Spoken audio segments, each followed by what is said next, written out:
Я не хочу, чтобы погибали люди.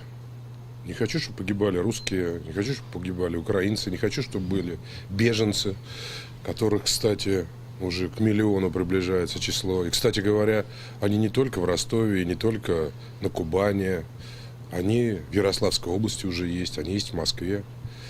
Вот. Я считаю преступлением, просто самым настоящим преступлением, войну Путина против Украины. Причем я хочу сразу сказать, это не война России и Украины. Я против такого определения. Это война Путина, абсолютно циничная, абсолютно лживая, абсолютно кровавая, абсолютно братоубийственная война Путина против братского народа Украины.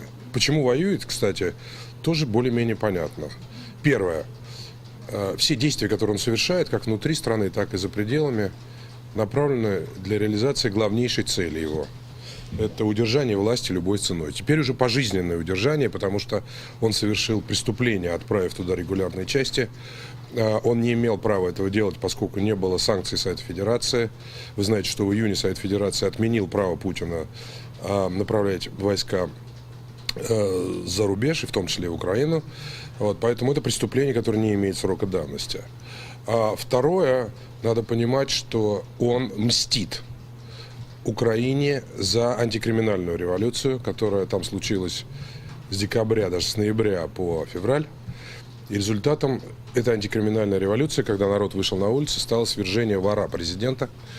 И он мстит украинцам для того, чтобы доказать русским, что такой способ свержения проворовавшегося, опостылевшего диктатора, или даже не диктатора, неважно, просто надоевшего коррупционера, абсолютно неприемлем. Еще одна причина, почему он воюет с Украиной, состоит в том, что он видит огромную угрозу в европейском выборе Украины.